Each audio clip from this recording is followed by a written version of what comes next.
Clarity on Fire, a podcast for people who know what they don't want out of their life and career, but aren't sure what they'd rather be doing. In a world where it's easy to exist, but hard to feel alive, we, Kristen and Rachel, two certified life and career coaches, are here to help you cut through the information overload, get unstuck, and focus not just on how you can have a career you're passionate about, but how to create a whole life that feels fulfilling. So join us here, where we serve up inspiration and down-to-earth wisdom in a way that only two best friends can. We want you to experience the relief of knowing that, yes, you're allowed to want more out of your life and career. And no, you don't have to wander through the dark anymore. Our job is to light the fire that shows you the way. Let's go.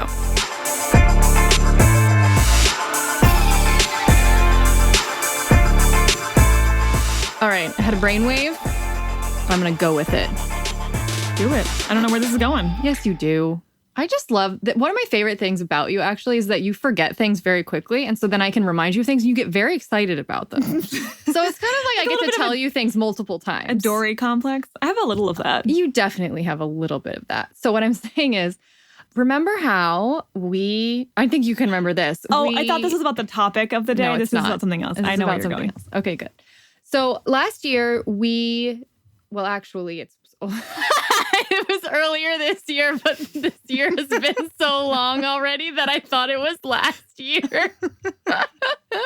Oh, no. Oh, my God. I just cracked myself up. Like a year ago. I'm like, oh, no, that was January. But January was like a literally different epoch in history. Our lives look just drastically different in January. What I was trying to say is that we recently, actually it was pretty recent because it was January, did the last round of our course. It was like our group coaching course. Oh, that does feel forever The Passion Plan virtual experience. And so because that was the last time that we ever were going to do that, there's some good content in there that I wanted to repurpose and bring into other things that we do. And so what I decided to do, because we're doing this promotion of the short course right now as part of kind of like hey, take 50% off because we're in a pandemic and you might need some career direction on the cheap.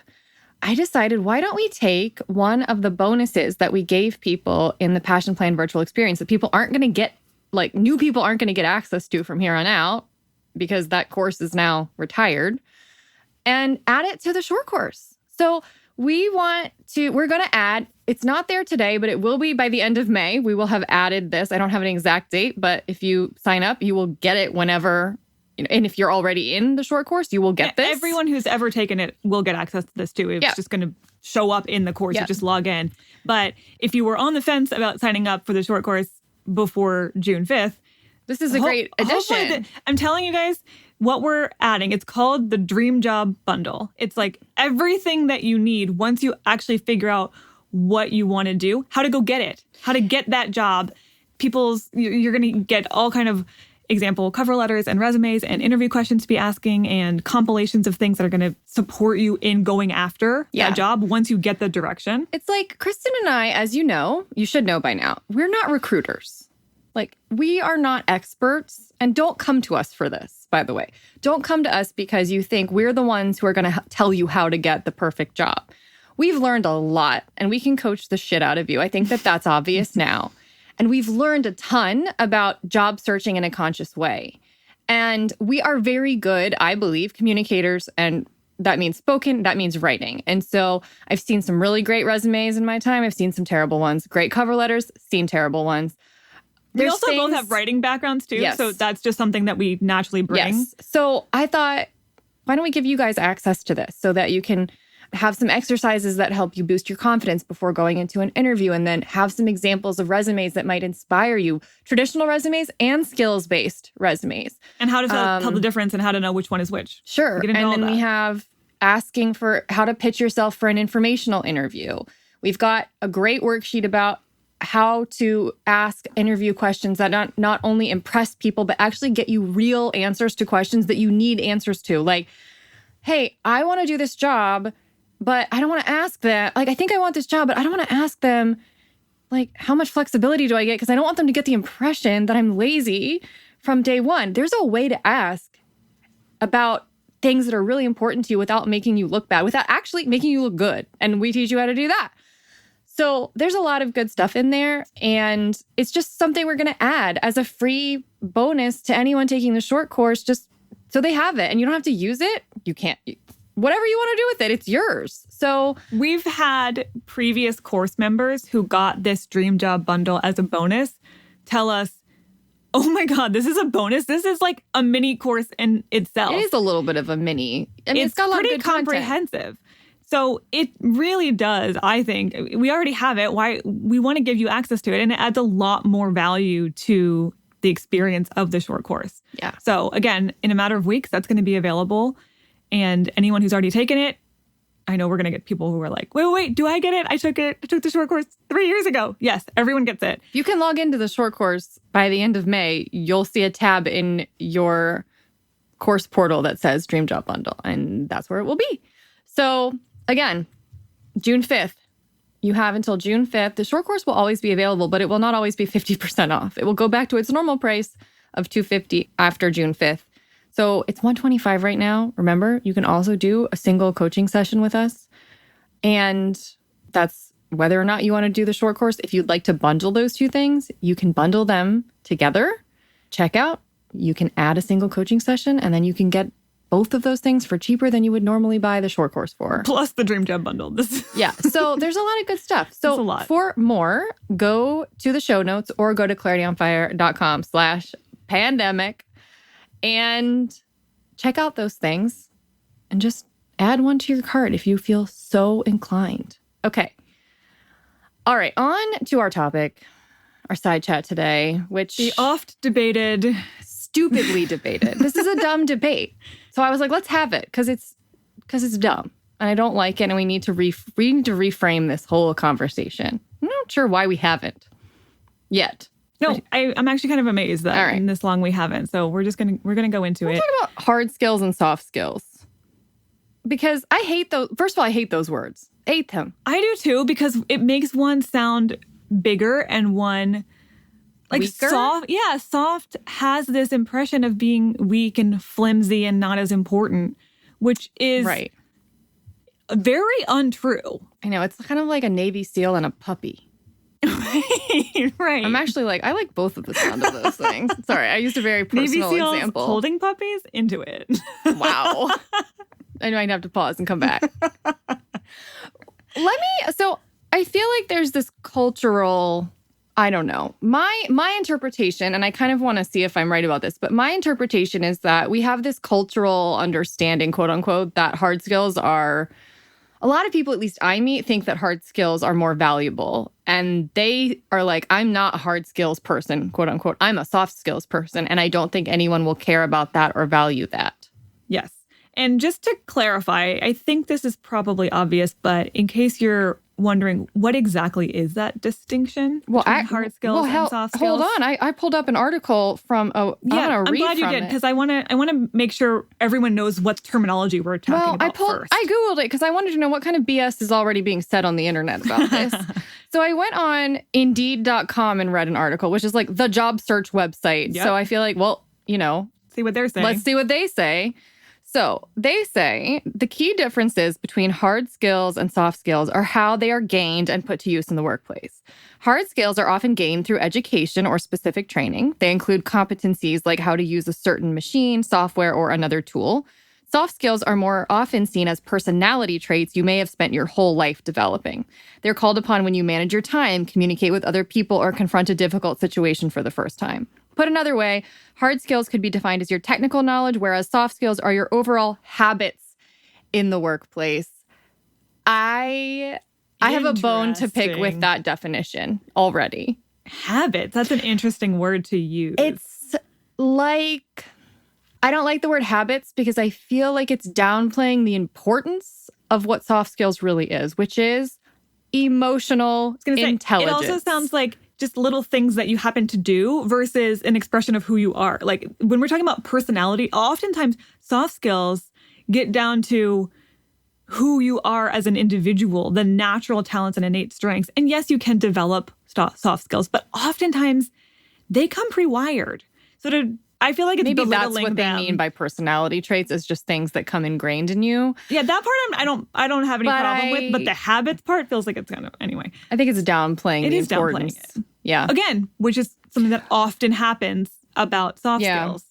So they've got like examples of hard skills, like knowing how to use a point of sale system or taking an accounting class or, being able to speak a foreign language. And then soft skills would be like effective communication and active listening and teamwork, which is like, yes, those are, I don't disagree with those as examples of soft skills. No.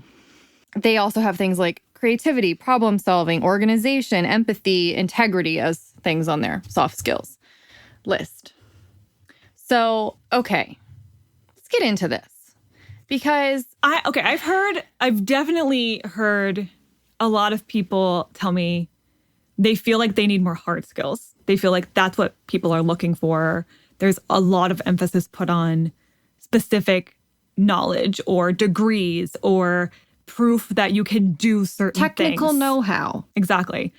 And people very often downplay their soft skills and think that not only because it feels like society's downplaying them, but often the things that come most natural to us are often the things that we do tend to downplay as well. Well, because we overlook them, we don't understand that things that come easily to us, we don't tend to even pay attention to because they didn't require like a lot of hard work or sweat to get to. And so we just take them for granted. And then we don't realize that other people find them very valuable because they don't have them. Yes.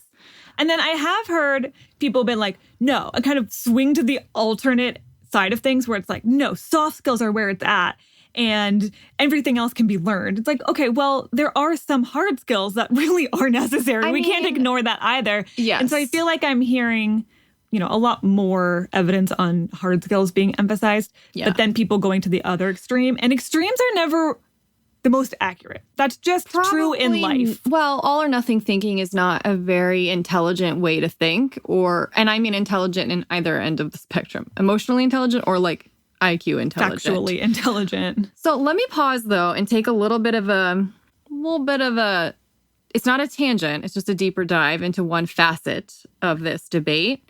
I will link to this episode. We actually brought it back recently for a Magic 8 Ball episode, the one about masculine versus feminine energy.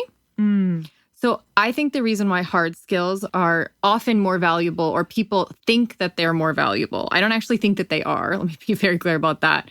People often interpret them as more valuable is because hard skills are coming from a more masculine energy place and soft skills are coming from a more feminine energy place.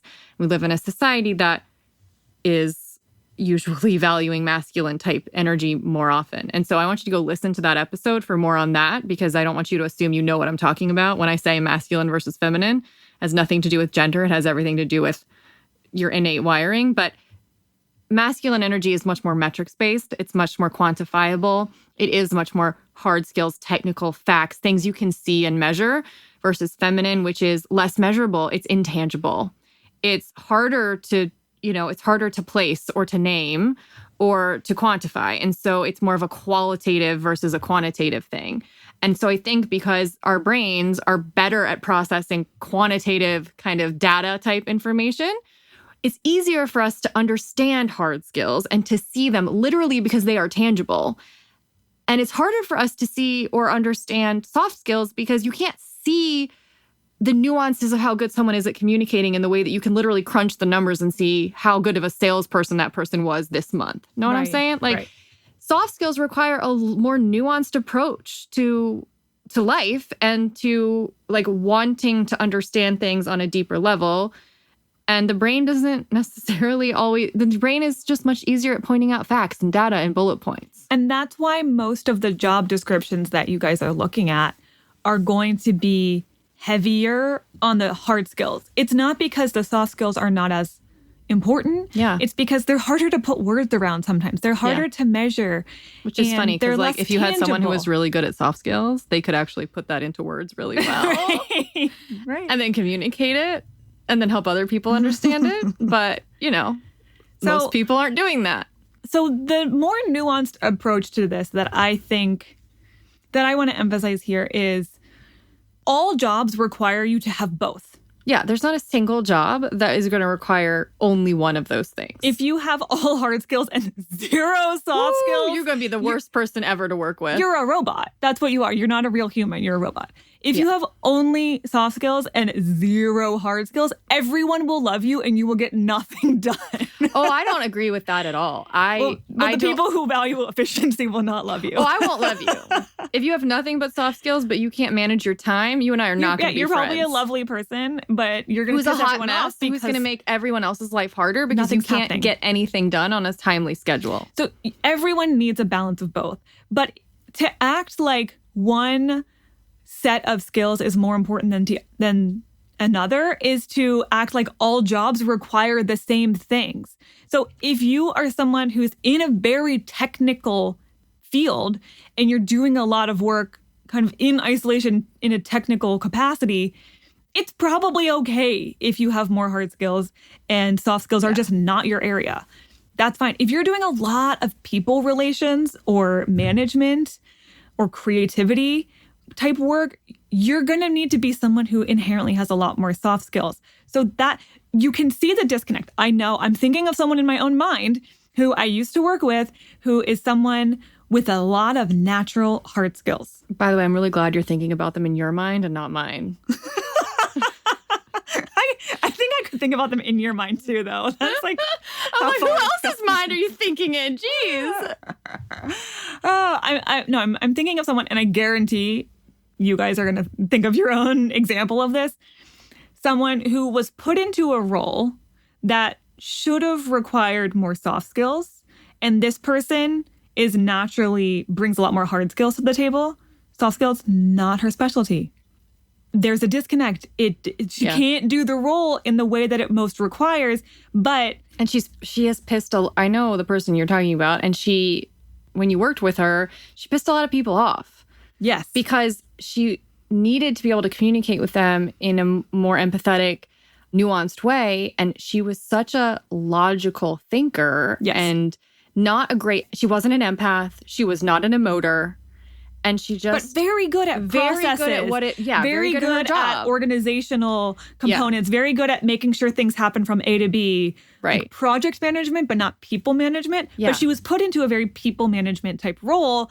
And that was a disconnect. So really, when you're looking for... If you're someone who you know yourself and you don't care as much about like the nuanced, nitty-gritty, hard skills. Yes, of course, you have to have some, but you're a natural people person and you're a natural communicator. And I want to actually share some even deeper examples of soft skills so you can start seeing how they might be coming out for you.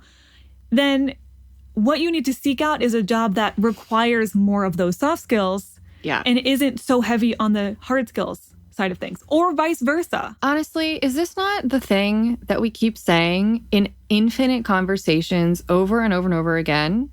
It is not about whether one thing or another is good or bad. It's about how you're doing it and whether or not you're doing something that aligns with you. I've got two people I'm thinking about right now with exact opposite problems, but having the same exact experience. One is someone who was doing a job for a long time that required a ton of hard skills. And she was, if you're thinking about the Myers-Briggs, this is a really great way to actually measure, I think, your capacity for soft skills versus hard skills. And I will link to the episode we did a long time ago. It was like a year and a half ago. I think it was like summer 2018. I think it was August 2018. Mm-hmm. We had a conversation with Leslie McDaniel about the Myers-Briggs. If you're an NF on the MBTI, you're going to be likely a much softer skills type person, really high empathy and communication and that type of stuff. And if you're an ST, you're probably going to be a much more hard skills type person in terms of your rational thinking and your logical and your systems and your processes and your data and all of that. And so this client I'm thinking of, high NF, like very high NF on the MBTI, in a job where it required her to be a lot more ST. And when she finally got promoted to a job that actually was the perfect fit for her NF, she felt like, wait, hold on. Is this what working is? Because this feels like really good and natural, and I don't understand because I've been trying so hard this whole time to do something that's opposite of how I'm wired. And I didn't even realize how good it would feel to just work the way that I'm actually aligned with. Like having a total kind of identity crisis almost about that. And then another client, exact opposite problem, an ST working with a bunch of NFs who feels less than because I don't think like these people. I'm not like this, I'm like this big visionary type thinker. I just want to like take things and make them real. And they don't seem to value that on this team. And I feel like a fraud. No, who you are is fine. But the way that who you are and what you're doing are not aligned, you're likely going to feel like something is amiss. Yeah. Yeah, you're making such a good point here, too, I don't even know if you mean to, but... I'm going to say yes. About you don't have to have the perfect balance of soft skills and hard skills within yourself. No. Oftentimes, for example, that team of really soft skills people could have extremely valued that person who brought the hard skills to the team because they need both. And if you're a visionary, you should want someone who's going to come in and actually make your vision happen. Do the things that need doing to create it out into the world. So if you don't feel like you have that perfect balance in yourself, fine. You can find a complement to that. Right. It's like if you're 90-10 hard skills, soft skills, find a job that's 90-10 hard skills, soft skills, and you will be a much happier person. Exactly. Or vice versa, or any combination thereof. I feel like you and I have done a good job, maybe inadvertently, of making that happen in our lives. Like, yes. I have some legit technical skills, such as writing. And let me tell you, there are a lot of people who have no idea how to write. And you can tell when you read an email and you're like, oh boy, this needs some work. It is a technical skill that is very valuable. Yes. And I have a ton of soft skills too that are hard to translate into. A lot of coaching is soft skills. So much coaching is just intuition and just pure, I just know how to ask the right question at the right time. But we learn some hard skills in that too, to have clear processes and clear tools to bring into the equation. So even something that seems very soft skills oriented requires plenty of hard skills in order to do it effectively. But I think that you and I are doing a pretty good job of, like, our job is a good reflection of the sort of percent breakdown that we have within ourselves. Yes. Like, I don't think it's 50-50. I think it's probably more soft skills than hard skills. Yep. Maybe 60-40 or 70-30. But I'm happy with the way that I feel. I feel great about the work that I do because I'm not trying really, really hard to be something that I'm not. Yeah. And again, how many times do we have to tell you? I'll just keep saying it. You're going to be unhappy when you're trying very, very hard to do something that's against how you're actually wired. Yes. So I feel like I want to help people identify some of their skills. Soft skills? Because I think hard skills are pretty easy to identify. You probably have a degree in it. You probably have specific work experience in it. You probably learned certain systems. You've learned Salesforce or you've learned marketing strategy. You can point to those things because, again, they're more tangible. They're easier to talk about often. Yes. Oftentimes, we're not recognizing or seeing the value of our soft skills. So I'm going to actually read through, and here's a list that I actually agree with. I know we were not so sure about the last definition, but there's an article on the Muse that was written by an HR professional who said these are the soft skills that she looks for the most in people who are applying for jobs. And there's two lists. One is internal. So these are skills that you have within yourself. External is your ability to connect and relate to others. Express them? With other people. Okay. Yes. So I want to read through these and I want everyone listening to give themselves credit for the things that they do have here, because a lot of times you don't even recognize these as skills. Mm-hmm. There's 10 of each. Internal soft skills, self-confidence. Mm-hmm. That is a skill. Oh, hell yeah. Oh, yeah. If you're not confident, I've done a lot of coaching around this. It impacts everything that you do and it impacts your communication and everyone can pick up on it. Yeah. Yep. Real big skill. The number 2 soft skill, internal soft skill that this woman was looking for in HR was self-awareness. Hello. Oh, yes. That's the whole work we do here in coaching. Yeah. It is valuable to getting a job. You can't communicate with anybody or negotiate anything or solve a conflict if you're completely dense on the self-awareness spectrum. Yes. Just doesn't, you will never get anywhere. And then right in line with that, self-compassion. Mm-hmm. You're a much nicer person to work with when you're not beating up on yourself all the time. Number 4, accepting criticism. Mm-hmm. Not everyone's good at that. Not getting all defensive. Yep. Critical thinking and problem solving. That one's pretty obvious. Mm-hmm. That's okay. Resilience. Yeah, I love that one. And perseverance. Yep. Emotional management. Right. So emotional health, not being the kind of person who's Yes. trigger happy. Yes, who's flying off the handle about all kinds Who's of worked things. through some of their own baggage is another way to say that. Yep. Mm-hmm. Perceptiveness, awareness of other, not just self-awareness, but awareness of others. Yeah, discernment. And having a growth mindset. Yeah. I guarantee you most of the people listening to this have a lot of these internal soft I feel skills. like that list is just like, this is what a healthy, emotionally intelligent, well-balanced person is.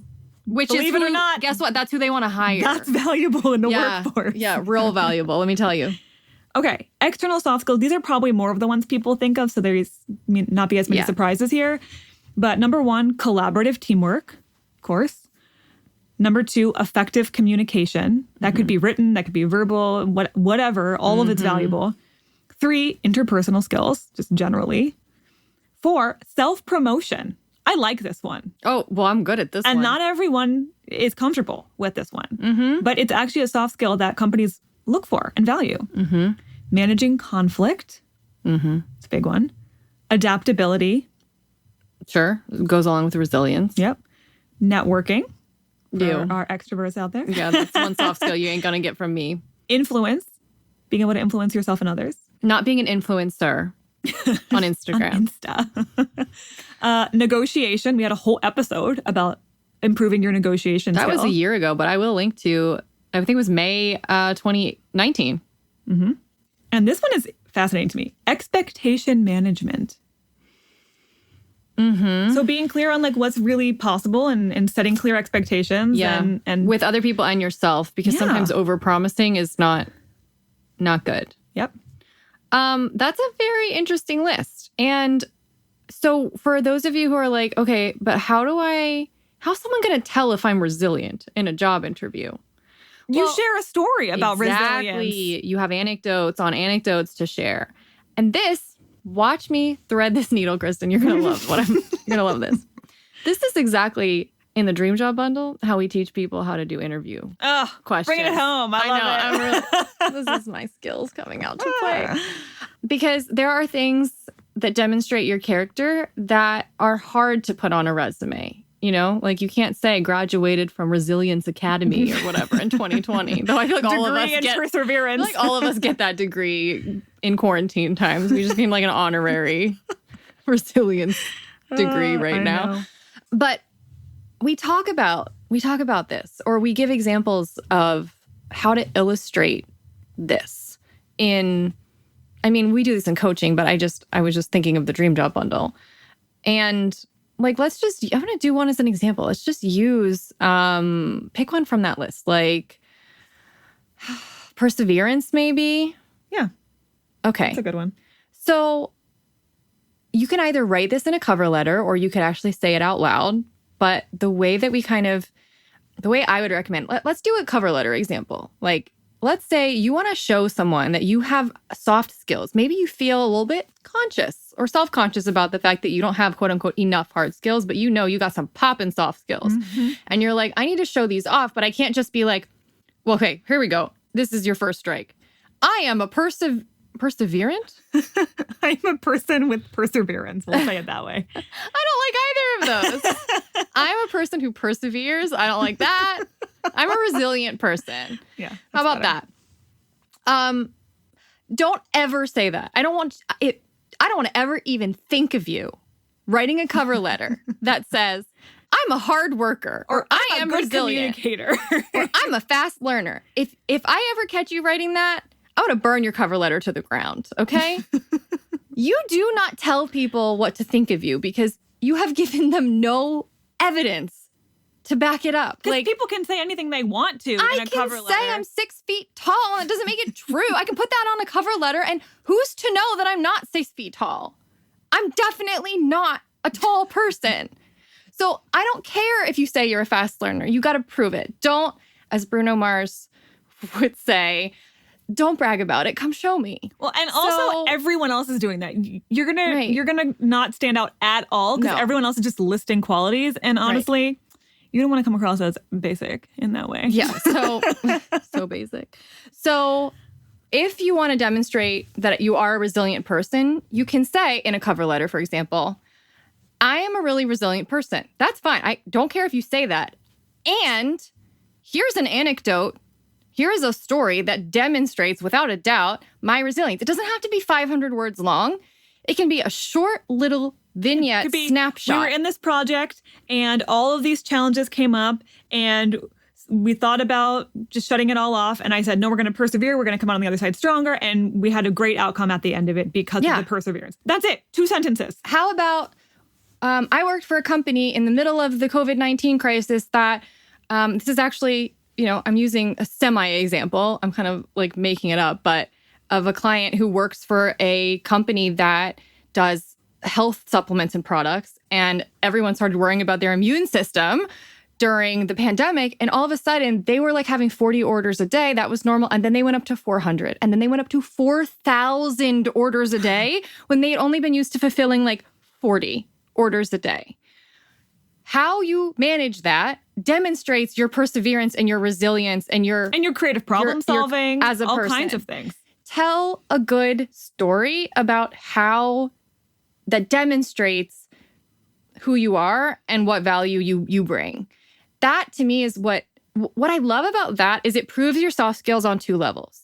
It proves it in that you gave a story that backs it up, but it also proves it in that you could communicate it well. Which is a soft skill. Well, I think communication it can walk the line between hard and soft skills. Yes.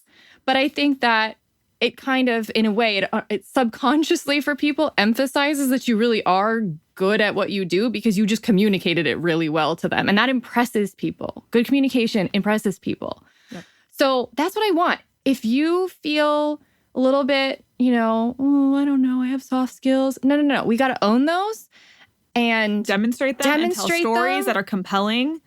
Yes. And then people will be just as impressed and eager to get to know you based on your soft skills as your hard skills. And want to know what? I don't want to read a resume with someone who thinks they have a bunch of hard skills, but is boring as hell about articulating those, right? Like, I have a lot of competencies in Microsoft Word. First of all, why are you bragging about that? But like, you know what I'm saying? Like some system that I've never heard of. Sure. Okay, cool. And who's going to really want to work with you? Like, I have to want to work with you. It's humans hiring humans. Yes. And we value each other's soft skills, even if we don't always know how to communicate it in a job description. So you have to recognize another person is going to be on the other end of that cover letter or is going to be the person interviewing you. And they want to relate to you on a human level. So you want to make sure you demonstrate those soft skills just as much. Yeah. And look for jobs that are a good match to your balance of hard and soft skills. You're going to be much happier that way. And if you need a reminder of maybe, how am I, and the Myers-Briggs isn't going to tell you, here is your soft skills balance versus your hard skills balance. But you can kind of, if you read about your Myers-Briggs type, it might help you understand some of your strengths. And you'll be able to translate those to, oh, that's more of a hard skills thing, or, oh, that's more of a soft skills thing. So go to 16, the number 16, personalities.com and take the free version of the Myers-Briggs if you haven't. And then I will link to that episode we did about the Myers-Briggs a year and a half or 2 years ago, whenever that was, so that you can have a debrief on that if you want. Because I think that's probably the best assessment to understand that particular facet of yourself. Yep. So come share with us in the comments what some of your hard and soft skills are, and maybe the soft skills that you want to show off in particular that you have been not owning. I would love to know. One of my hard skills is what you're going to own. Really good at loading the dishwasher. That's a hard skill, and not everyone can master it, and a lot of people are subpar. I was going to say, I don't know who's going to hire you for that, but there are people who would. But how there's a restaurant that might really like that. Not right now, though. Not during quarantine.